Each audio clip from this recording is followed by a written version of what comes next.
On this Thursday night, the anxious wait on the eve of a pivotal pause in Gaza. The worries of relatives of hostages. We've all failed if we don't bring all the hostages home. And why staff from Gaza's largest hospital have been arrested. Violent riots erupted Ireland's capital. Come on, let's go! What's led to the unrest? The Netherlands turns to the radical right, the anti-immigration leader who won the most seats. Potential perks and problems, what buying the Trans Mountain pipeline could mean for Indigenous groups. Global National with Donna Friesen. Good evening and thanks for joining us. They say the uncertainty is unbearable. The relatives of the hostages held by Hamas in Gaza are hoping the deal to release them is real and that 50 of the more than 200 people held captive by Hamas will be freed starting tomorrow, nearly 7 weeks after the worst massacre in Israel's history. The deal starts with a pause in the fighting. That's set to begin at 7 a.m. local time. Then humanitarian aid would begin to enter Gaza, and later in the day, the first of the hostages, expected to be women and children, would be released. In exchange, Palestinian prisoners would be freed from Israeli jails. Until that happens, Israel's siege on Gaza goes on. Exact numbers of dead are impossible to verify, but the Hamas-run health ministry now says close to 15,000 people have been killed. This deal, if it happens, would bring the first pause in Israel's intense assault on Gaza. But there is wariness tonight. Israel warns there could be changes to the hostage release plan at any minute. Mike Armstrong reports, and a warning some of the images in his story are distressing. As the clock ticks down to the temporary ceasefire, the death toll continues to move up. The Israeli military says it launched 300 airstrikes on Gaza in the last day, intensifying its pounding of targets, both in the north of the Gaza Strip, where it's told people to move from, and in the south, where it's told people to move to. According to Palestinian media, at least 15 were killed Thursday in Khan Yunis. This boy says he was in a building when it was hit. He was in the bathroom, fell to the floor, and put his hands over his head. We have just finished with all the communication with all parties. Qatari officials say things are now set for the temporary pause in fighting starting Friday morning. It was delayed a day when negotiations hit a snag over the implementation plan. Things were apparently worked out in meetings that went into the early morning. Hamas officials have now handed over a list of hostages who should be released Friday afternoon. They will be 13 in number, all women and children, and those hostages who are from the same families will be put together within the same patch.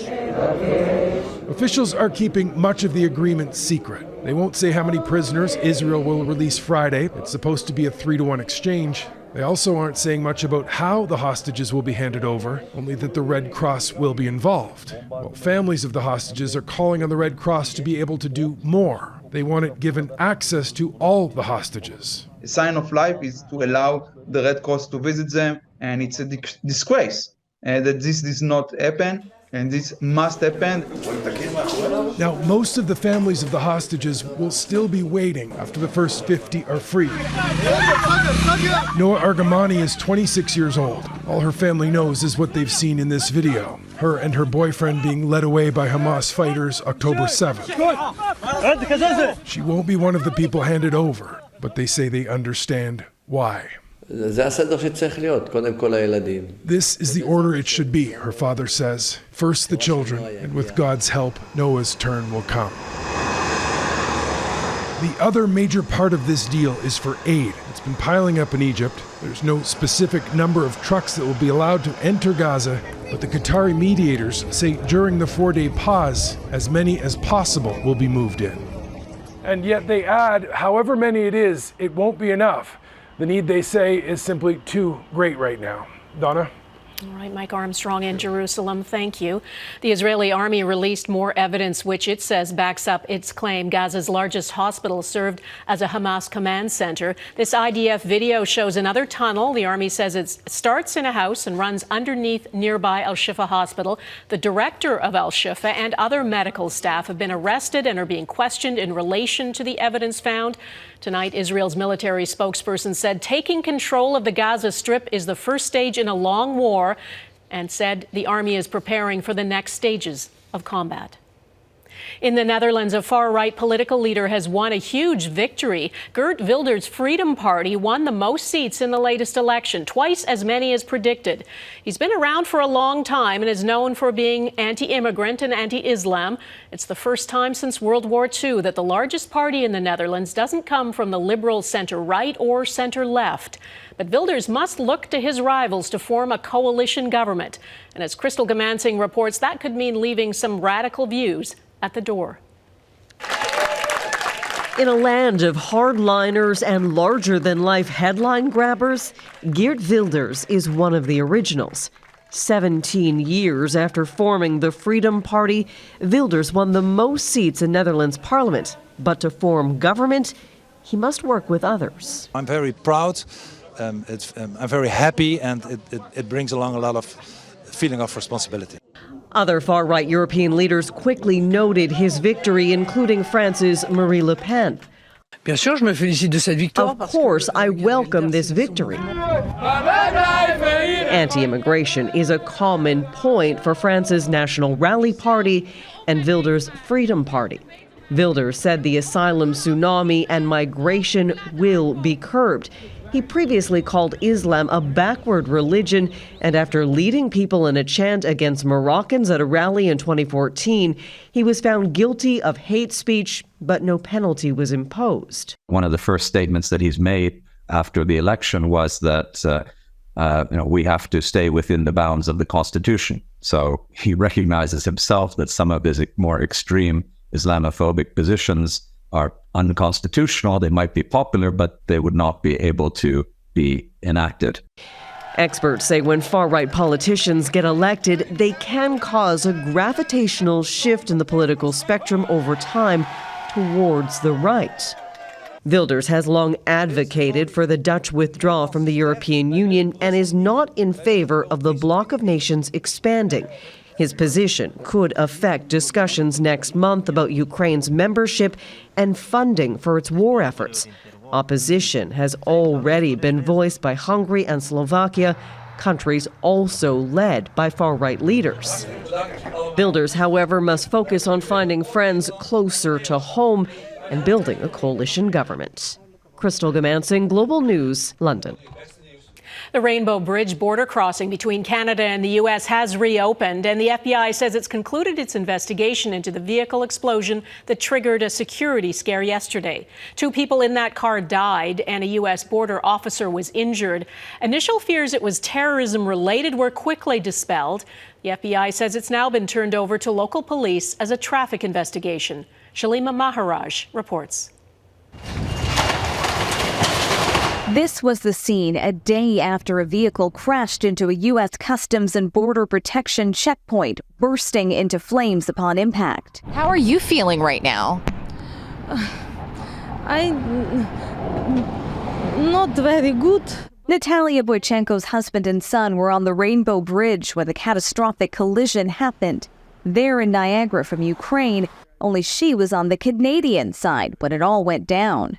I stay in my hotel and me call my husband and say, Natalia, I don't know when I come back. The FBI has already concluded its investigation, and now it's in the hands of the Niagara Falls Police Department, who are treating this as a traffic investigation. As you can see, some equipment has been brought in to help dismantle what remains, including that checkpoint booth. 2 people were killed in the horrific crash, prompting a swift response from authorities north and south of the border. It was a real sad scenario, husband and wife. 4 regional land border crossings shut down in response have since reopened. We're very sensitive to those borders, having just had them closed during COVID. And of course, 9/11 is a memory, but it's not far enough away for any of us. We thought, oh my gosh, you gotta be kidding, not again. Initially, many feared this was an act of terror. That was later confirmed not to be the case. I saw a report within an hour that spoke about the fact that the vehicle was headed to the Thanksgiving Day parade in New York City. Clearly, every video showed the vehicle headed westward toward Canada. Unless there is some method to get from Southern Ontario to New York City that I'm unaware of, that's just preposterous nonsense. Shalima Maharaj, Global News. In Quebec, more than 500,000 public sector workers are in the midst of a 3-day strike. Premier François Legault said today he is willing to put more money on the table, but only, he says, if the unions show more flexibility. Tens of thousands of people were out on the streets of Montreal in a show of support for the nearly 570,000 health, education and social service workers picketing across that province. Their unions have rejected a 10.3% salary increase over 5 years and a one-time payment of $1,000 to each worker. They want a 3-year deal that includes salary increases tied to the inflation rate. Violence on the streets of Dublin coming up. What police say prompted these riots.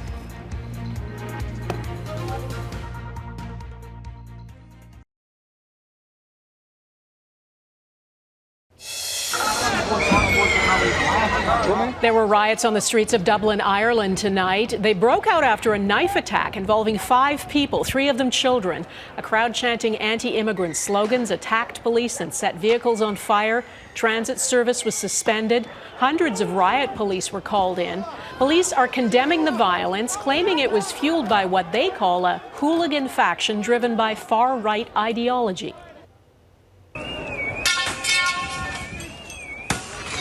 Some rioters smashed windows and vandalized shops and set fire to a double-decker transit bus.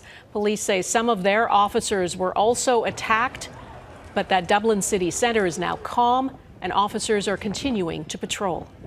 There is no terror-related activity or related to any wider aspects in relation to this matter. It would appear to be a standalone attack, and we need to determine the reasons behind that. Police say a man in his 50s is a person of interest, and they're not looking for anyone else. The World Health Organization has asked China for information about a mysterious respiratory illness that's affecting children in parts of northern China. The agency requested more information about the nature of the infections as China braces for its first full winter season since lifting COVID-19 restrictions last December. As Catherine Ward explains, Canadian experts say the move is prudent and not cause for alarm. Reports from China's National Health Commission about an increased number of respiratory diseases, predominantly in children, drew concern from the World Health Organization this month. And it happened fast. On November 13th, the initial increase in respiratory illness was reported at a press conference in China. Chinese authorities attributed it to an uptick in viruses, including influenza, RSV, and COVID-19. 8 days later, media began reporting undiagnosed pneumonia in children in some regions of northern China, and it was unclear if this was a separate event or part of the overall increase in respiratory infections. The next day, the WHO made its request for additional epidemiologic and clinical information, not an unusual request, according to Canadian experts. It's very reasonable, as they would in any other place where there's a cluster of infections that appear to be transmissible among a larger group of people. In a teleconference Thursday with the WHO, Chinese officials said they did not detect any unusual or novel diseases in the country. Experts say post-pandemic, transparency is paramount. It is absolutely essential that trust that many people have lost in governments, in government response, and also in science, unfortunately, during COVID, that this is regained. The world is rather sensitized to this, as we should be. And, in the case where there is a new pathogen or an emerging pathogen that poses a global health threat, we need to know as soon as possible so that we can act as quickly as possible. It probably won't be the case here. Part of the concern when events like this happen is that viruses capable of triggering pandemics typically start with undiagnosed clusters of respiratory illness. However, experts stress it's important not to speculate, and the best course of action is to manage situations like these by facts alone. Catherine Ward, Global News, Toronto. An exploding population of so-called super pigs on the Canadian prairies is now concerning American officials. The wild pigs have caused havoc in Alberta, Saskatchewan and Manitoba since 2001, when the market for wild boar collapsed and some farmers set the animals free. They are not native to North America. They threaten native species and cause billions of dollars in damage to crops. States like Minnesota, North Dakota and Montana now say they are taking steps to stop what they fear could be an invasion of the pigs. The pressure to buy in ahead an Indigenous group lays out its concerns over the federal government's $35 billion pipeline expansion.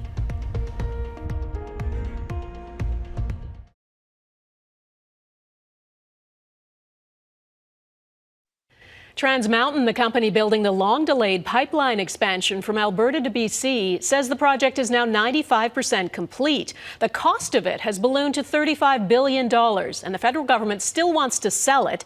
It's been working to sell stakes in it to dozens of Indigenous groups. Many of them have signed on, but the benefits of buying in are being questioned by others along the route. Neetu Garcha reports.